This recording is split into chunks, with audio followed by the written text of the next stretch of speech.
तो आज हम बना रहे थे वेजिस के समोसे। वैसे तो आप सब लोगों ने नॉर्मल समोसे खाए ही होंगे, लेकिन इसका जायका और भी ज़्यादा टेस्टी होता है। तो इसके लिए हम सबसे पहले ले लेते हैं मैदा और उसमें ऐड करते हैं 1 चम्मच नमक, और इसमें हम थोड़ी सी अजवाइन ऐड करते हैं और थोड़ा सा ऑयल। उसके बाद हम ऑयल को अच्छी तरह से मैदे में मिक्स करते हैं, और उसके बाद जब इसे हाथ में पकड़ के देखते हैं तो ये ऐसे बनने लग जाता है। तो उसके बाद हम समझते हैं कि अच्छी तरह से मिक्स हो गया। उसके बाद हम इसमें थोड़ा सा पानी ऐड करते हैं और इस आटे को अच्छी तरह से गूंद लेते हैं। उसके बाद हम इसे थोड़ी देर के लिए बाउल में डाल कर रख देते हैं, और उसके बाद हम इसकी मदद से गाजर के लंबे लंबे स्लाइस काट लेते हैं, और उसके बाद उसे कटिंग बोर्ड पे रख के उसकी कटिंग करते हैं। और उसके बाद हम लेते हैं एक फ्रेश सी शिमला मिर्च। तो सबसे पहले तो हमने इसे काट कर इसके 2 हिस्से कर लेने हैं, और उसके बाद इसके अंदर का सारा सामान निकाल के बाहर फेंक देना है। और उसके बाद हमने बाकी सबके साथ भी ऐसा ही करना है कि इसके अंदर का वाइट हिस्सा निकाल के हमने वेस्ट कर देना है, और बाकी जो बचना है वो हमने खुद रख लेना है। और उसके बाद जो हमने स्लाइस बनाए थे इनको लंबा लंबा काटना है, और उसके बाद हम अपने चूल्हे में आग जलाते हैं और इसके ऊपर कढ़ाई रखते हैं, और ऑयल लगाकर हम इसे अच्छी तरह से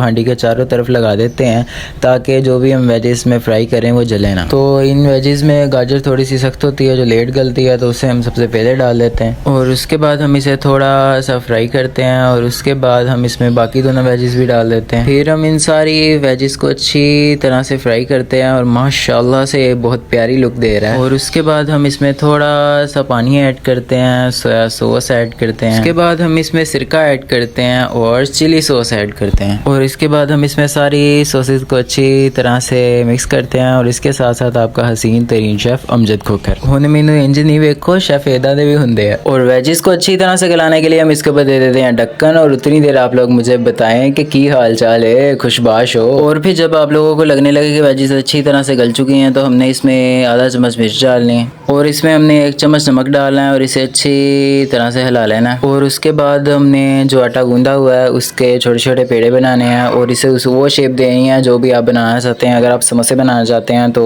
आप इससे स्क्वायर में बना सकते हैं, और अगर आप रोल्स बनाना चाहते हैं तो वो भी आप इससे बना सकते हैं। तो पहले हम रोल बना रहे थे, इसलिए हमने डो को पहले गोल वेला, और उसके बाद हमने इसमें वेजिस डाली और इसे रोल कर दिया। और इसमें हमने ज़्यादा फिलिंग नहीं करनी, नॉर्मल सी फिलिंग करनी है, और इसे हमने इसी तरह ही रोल कर देना है। और इसके बाद हमने समोसे बनाने के लिए इसे पहले लंबा वेलना है, और उसके बाद इसके 2 हिस्से कर देने हैं, और इसके बाद हमने इसके एक पीस को उठाना है और इसकी नीचे वाली दोनों साइडों को आपस में जोड़ देना है, और इसे नीचे से भी अच्छी तरह से बंद कर देना है ताकि इसमें ऑयल ना जाए। और इसके बाद ये समोसी तैयार हो जाती है। इसमें आप जो मर्जी भरकर फ्राई कर सकते हैं, और इस तरह ही करते करते हमने अपने सारे समोसे तैयार कर लिए, और इसके बाद हमने इसे फ्राई किया, और इसे हमने स्लो सी हीट पे फ्राई करना है ताकि ज़्यादा ब्राउन ना हो जाए। और जब आपको महसूस होने लग जाए कि ये अच्छी तरह से फ्राई हो गए हैं, तो आप इसे बाहर निकाल लें और इसे टेस्ट करें, और साथ ही इसे सर्व करें बहुत ही अच्छे तरीके से।